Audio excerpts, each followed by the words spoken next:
Olá, está começando mais um especial Setores da Bolsa 2016 do Infomoney. Sou o Thiago Salomão e hoje tenho aqui Sérgio Tamashiro do Haitong. Ele vai fazer a análise do setor elétrico, vai explicar um pouco qual a diferença de cada empresa que faz parte do setor elétrico, vai falar as perspectivas para esse setor considerado por muito tempo defensivo, mas houve alguns momentos que deixou de ser defensivo por algumas mudanças do governo, e também quais ações valem a pena ter em carteira ou não no ano de 2016. Bom, Sérgio, primeiramente, muito obrigado pela presença. Tudo bem, Thiago? É um prazer estar aqui novamente com vocês. Primeiramente, eu queria que você explicasse essa diferença que tem dentro do setor elétrico, né? Que o pessoal fala, vou investir em ações do setor elétrico, mas tem diferenças, né? Quais são os tipos de empresas do setor elétrico, né? São três, certo? São três segmentos, tá certo, Thiago. E você comentou corretamente aí que sempre foi um setor considerado defensivo, mas esse ano aqui a gente viu grande volatilidade. Mas vamos explicar. Ele é segmentado em três partes: geração, transmissão e distribuição. Primeiro, pelo lado das geradoras, elas ssão compostas pelas grandes hidroelétricas ou termoelétricas. E normalmente essas grandes hidroelétricas, elas estão longe dos centros de consumo. Por exemplo, no interior do estado de São Paulo, interior de Minas Gerais, interior do Tocantins, Paraná, ou seja, longe dos grandes centros de consumo. Tá? E depois também são formados por grandes termoelétricas. E essas grandes termoelétricas também normalmente não ficam perto do centro de consumo. Elas ficam perto dos centros onde é que são fornecidas matérias-primas. Seja o gás natural, que normalmente são importados, ou são próximos dos campos de produção da Petrobras, ou o grande centro de oferta de matéria-prima, como o carvão mineral, que são ou local ou importado. Tá? E para trazer então essa geração, essa energia elétrica dessas hidroelétricas ou termoelétricas que estão longe do centro de consumo, então entra no segundo segmento, que são das grandes transmissoras de energia. Então são compostas por aquelas grandes operadoras daquelas torres de transmissão que a gente vê ao longo das estradas, né? Então elas são poucas empresas, tá? São normalmente formadas pelas empresas do grupo Eletrobras e algumas empresas privadas. E por último, são formadas pelas empresas distribuidoras, que essa daqui é a parte mais visível do negócio, que é o que normalmente nós temos contato, nós recebemos as faturas dessas grandes distribuidoras, que são basicamente a Eletropaulo, em São Paulo, a Light, no Rio de Janeiro, a CEMIG, em Minas Gerais, e a Copel, no estado do Paraná. Esses são os três segmentos. Você deu uns nomes de distribuidoras. Quais as transmissoras listadas na Bolsa e as geradoras? Tá. As geradoras, puramente geradoras, que são listadas em Bolsa de Valores, são mais conhecidas pela ASTT, que é puramente geradora, e as suas hidroelétricas estão situadas ao longo do rio Tietê, por isso esse nome. E segundo é a Tractebel, que ela hoje, atualmente, é a maior geradora privada do Brasil. Né? E pelo lado aqui das transmissoras, nós temos duas grandes transmissoras listadas, que uma é a Transmissão Paulista, hoje chamada CETEP, e a segunda é a Taesa, que é controlada pelo grupo CEMIG. Muito bom. Agora, também existem, acho que as principais companhias que são listadas no Brasil, mais conhecidas, são as empresas integradas, ou seja, são aquelas empresas que têm atividade de geração, transmissão e distribuição também, que exatamente é o caso da CEMIG, da Copel e da CPFL Energia. Muito bom essa explicação dos três segmentos. Agora eu queria saber como o setor elétrico como um todo deve se comportar em 2016. Uma boa pergunta. Normalmente a gente esperava aqui que tivesse um comportamento mais estável dessas empresas. Esse vídeo, se a gente gravasse uns 5 anos atrás, ia ser muito fácil. Totalmente diferente, não teria grande surpresa. Mas o que nós estamos vendo aqui agora é que o segmento de energia elétrica, principalmente a parte das distribuidoras, elas estão seguindo o comportamento do PIB. Então, ou seja, nesse ano aqui de 2015, nós estamos vendo até os 9 meses que é de aproximadamente 3% da demanda. Deve fechar até com menos 4% até o final de 2015. Ou seja, essa velocidade da queda de consumo, ela tem se intensificado e acelerado. Tá? Então, o que deve acontecer no ano que vem? Bem, provavelmente ele deve seguir também novamente o comportamento do PIB, ou seja, se esperar uma queda do PIB de 3%, também devemos ter uma queda do consumo de energia próxima a esses 3%. Principalmente pelo segmento industrial. Tá? Agora, o que está sendo uma surpresa para nós é que também o segmento comercial e residencial tem mostrado uma queda de consumo. Ou seja, esse segmento a gente sempre imaginava aí que ela fosse mais resiliente à queda da atividade econômica. Ou seja, mesmo com a queda de renda, o shopping center, etc., os grandes comércios, eles manteriam o seu consumo de energia. O residencial principalmente. Ou seja, ele teria um crescimento vegetativo. Então, ou seja, ao invés de mostrar uma queda de consumo, historicamente deveria estar mostrando aí um crescimento em torno de 1 a 2%. E esse segmento também está mostrando queda de consumo. E quais as empresas que acabam sofrendo mais com isso, então? Bem, quem mais vai estar sofrendo em um primeiro momento são então as empresas distribuidoras, ou seja, e principalmente aquelas mais ligadas ao segmento industrial. Tá? Então, por exemplo, aí pode ser um caso de uma CEMIG. Tá? E depois também vão sofrer as empresas que têm um mix mais variado de consumo, mesmo uma Eletropaulo, uma Light. Tá? Só que tem que lembrar um ponto pelo lado das distribuidoras. Então, provavelmente, nesse primeiro momento, eles devem ter uma queda de consumo, queda de receita e queda de resultados também.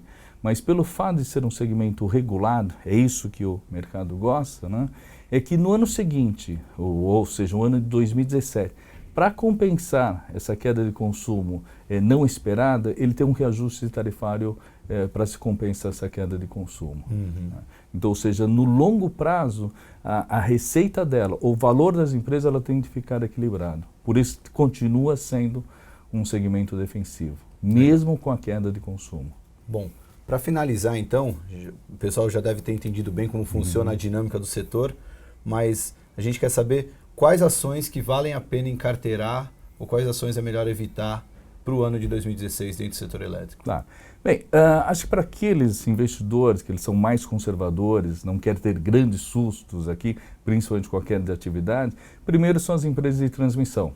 Tá? Porque as empresas de transmissão, elas não vão ter quedas de receita. É o único segmento que, independente do aumento de consumo ou queda de consumo, eles mantêm a receita. Então, portanto, EBITDA e lucro líquido também. Então, bem estável. Seriam Transmissão Paulista e a Taesa. Tem alguma preferência das duas? São mais Transmissão Paulista. Mas essas aqui nós temos a recomendação de neutro para essas empresas. Porque no final, elas estão num preço justo, ou seja, e não tem grandes upsides assim para se ganhar. É mais como uma proteção. Tá? Nós temos 4 recomendações de compra no Haitong. Tá? A primeira é para a STT, tá? Então que ela pode estar um pouco sendo influenciado por essa queda de demanda, porque ela também tem que vender no Mercado Livre, o preço é um pouco mais baixo, tá? Então está sofrendo um pouco nesse curto prazo.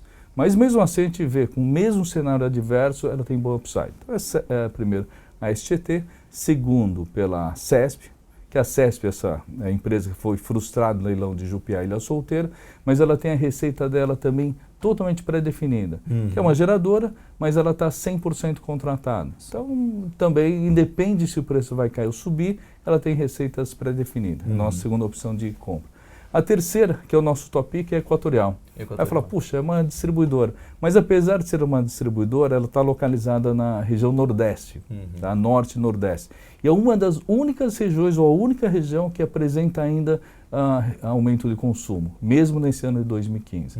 Então, ou seja, ela deve ser beneficiada ainda no ano que vem. E a quarta recomendação de compra é a Energias do Brasil, que é uma empresa integrada com geração, transmissão e distribuição, tá? E que também tem preços atrativos. Dessas 4 que você falou, a STT, geralmente a gente vê muito em carteira de dividendos, né? O investidor que gosta de dividendos adora a STT. E a terceira empresa que você falou, que foi a Equatorial, está na carteira de muitos fundos de investimento, então já é um bom motivo também para encarteirar, né? Porque dentro do setor elétrico, acho que é quase uma unanimidade entre os gestores de recurso. Concordo, Equatorial. Sim. Eu acho que seria uma característica de uma empresa defensiva ao setor, tá? Pelo fato de ser uma distribuidora, mas pelo fato do gerenciamento da empresa ser muito eficiente, ou seja, o combate de perdas, que é um problema agora com esse aumento tarifário, eles conseguem controlar muito bem a rentabilidade da empresa. Então, acho que ela é realmente justificado estar fazendo parte de grande parte dos portfólios. Legal. Para finalizar o programa, queria que você falasse de 2 empresas em especial. A primeira é a Eletropaulo, que teve uma disparada impressionante no primeiro semestre, devolveu tudo, devolveu e caiu ainda mais. E a outra é a Eletrobras, que subiu muito nos últimos meses, mesmo com esses rumores de eletrolão que já estão falando, que deve vir investigações em cima da Eletrobras. O que você poderia falar dessas duas empresas para 2016? Olha, Eletropaulo subiu muito, mas também praticamente agora nesses últimos meses tem voltado ao preço que estava no começo do ano. Então foi uma alta muito forte, agora teve uma queda muito forte também. Eu acho que daqui é uma posição de frustração de expectativas, né? Ela teve agora o reajuste tarifário dela, uma revisão tarifária, ou seja, tem uma redefinição do patamar dela de rentabilidade.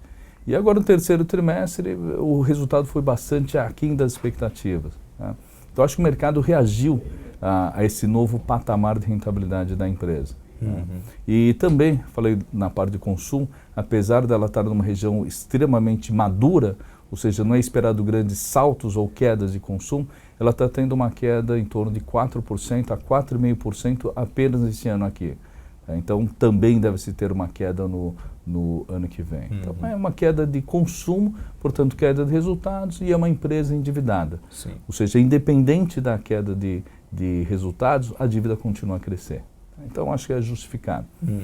Agora, do lado da Eletrobras, eu falaria, é uma alta injustificada. Não consigo ver assim bons motivos ainda para ela continuar a estar subindo, tá? Agora, um ponto é inquestionável, que é o lado dos recebíveis que ela vai possivelmente ter. É o reembolso daqueles ativos que ela devolveu para o governo federal, seja de transmissão ou de geração. Então, na parte de transmissão, ele pode ser que tenha um reembolso em torno de 20 bilhões de reais.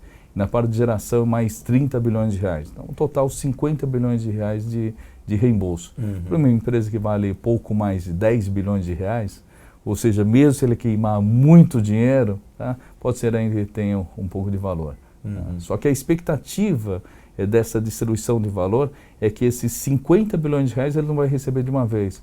Aí ele poderia utilizar para pagamento de dividendos, 25% disso em dividendos, tá? Mas ele vai receber ao longo de 30 anos. Então esse recebimento parcelado, ele pode ser utilizado aí para gastos operacionais em excesso e não voltar para o investidor. Então para você é injustificado essa alta nesse momento. Só para finalizar, estatais e alguns bancos também, mas principalmente os estatais, Banco do Brasil, Petrobras e Eletrobras, tiveram um movimento muito forte em 2014 por conta das eleições, né? Saía pesquisa mostrando queda de intenção de voto da Dilma, essas ações disparavam. Aí mostrava a pesquisa com a Dilma subindo, elas caíam. Nesse final de 2015 estamos vendo a mesma coisa com o noticiário do impeachment. Sempre que sai, o impeachment andou mais um passo, essas ações sobem. Agora o impeachment recuou, essas ações caem. Vale a pena monitorar isso para quem quer uma compra especulativa em Eletrobras, por exemplo? Não, e Eletrobras não tanto, mas o que a gente pode ver são as empresas mais ligadas à taxa de juros. Ou seja, você pode imaginar aí que com a mudança de governo, um futuro governo aquele possa ter mais credibilidade. Ele possa implementar uma redução significativa das taxas de juros. Tá? Então aquelas empresas são muito endividadas, principalmente em CDI, no caso da CPFL Energia, elas podem ser beneficiadas. CPFL, então, seria a empresa que poderia se beneficiar no cenário de queda de juros?